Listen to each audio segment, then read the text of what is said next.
జయసుధ సహజ నటిగా ఆమెకు ఎంతో పేరు ప్రఖ్యాతులున్నాయి. సావిత్రి తర్వాత అలాంటి పాత్రలో నటించిన నటి జయసుధ అంటారు. ఇప్పటికే కెరీర్ లో 5 నంది అవార్డులు, 6 ఫిల్మ్ఫేర్ అవార్డులు, ఇతర అవార్డులు ఆమెను వరించాయి. విజయవంతమైన చిత్రాల్లో నటించి తనకంటూ ఒక ప్రత్యేకమైన గుర్తింపును సంపాదించుకున్నారు జయసుధ.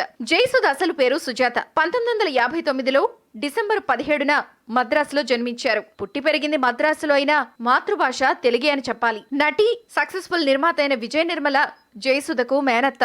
జయసుధ 12 ఏళ్లకే పన్నంటి కాపురం చిత్రంతో వెండితెరపై కనిపించారు. తర్వాత కమల్ హాసన్ హీరోగా కె బాలచందర్ తెరకెక్కించిన అరంగేట్రం అనే తమిళ సినిమాలో ఓ ముఖ్య పాత్ర పోషించారు. తర్వాత పలు చిత్రాల్లో చిన్న చిన్న పాత్రల్లో నటించి తన నటనకు పదును పెట్టుకుంటూ మంచి మార్కులు తెచ్చుకున్నారు. 1972లో లక్ష్మీ దీపక్ దర్శకత్వంలో కృష్ణ హీరోగా నటించిన పన్నంటి కాపురం సినిమాలో జమున కుమార్తెగా ఆమె మొట్టమొదటిసారిగా తెర మీద కనిపించారు. ఇక హీరోయిన్ గా పరిచయమై ప్రస్తుతానికైతే ప్రాధాన్యత గల పాత్రల్లో ఎక్కువ శాతం నటిస్తున్నారు. 350 చిత్రాలకు పైగా జయసుధ ఇప్పటికే నటించారు. కేవలం తెలుగు, తమిళమే కాకుండా హిందీ, మలయాళం, కన్నడ వంటి చాలా భాషల్లో కూడా ఆమె నటించారు. 1985వ సంవత్సరంలో ప్రముఖ హిందీ నటుడు జితేంద్ర కజిన్ అయిన నితిన్ కపూర్ ను పెళ్లి చేసుకున్నారు జయసుధ.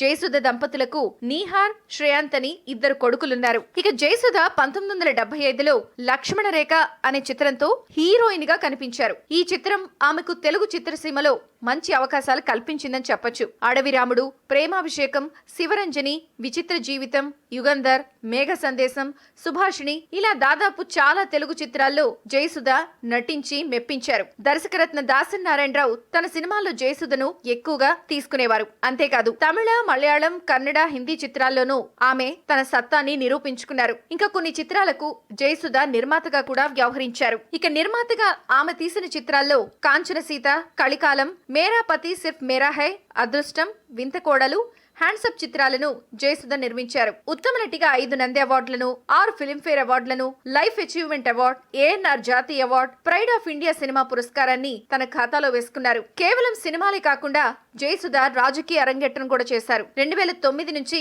2014 వరకు జయసుధ ఎమ్మెల్యేగా కూడా పనిచేశారు. రాజకీయాల్లో ఉన్నప్పటికీ ఇప్పటికీ కథాబలం ఉన్న చిత్రాల్లో విభిన్నమైన క్యారెక్టర్స్ తో నటిస్తూ ప్రేక్షకుల్ని మెప్పిస్తూనే ఉన్నారు. 2016లో విడుదలైన ఊపిరి చిత్రంలో కార్తీ తల్లిగా, బ్రహ్మోత్సవం చిత్రంలో మహేష్ బాబు అత్త పాత్రలో కనిపించిన జయసుధ ప్రస్తుతం ఆర్ నారాయణమూర్తి కీలక పాత్రలో తెరకెక్కుతున్న హెడ్ కానిస్టేబుల్ వెంకటరామయ్య చిత్రంలో కీలక పాత్ర పోషిస్తున్నారు. కేవలం సినిమాలు, రాజకీయం, కుటుంబమే కాకుండా చిన్నారులకు వైద్య సహాయం అందించే దిశగా కూడా జయసుధ ఓ ట్రస్ట్ ను ప్రారంభించారు. ప్రతి సంవత్సరం జయసుధ తన జన్మదిన వేడుకలని అనాథులు, వికలాంగుల మధ్య జరుపుకుంటారు. ఇలా ఒక నటిగా, రాజకీయ నాయకురాలుగా, సమాజ సేవకురాలిగా తనదైన స్టైల్లో జయసుధ దూసుకుపోతున్నారు. If you like the video, please like us and subscribe Tollywood Nagar.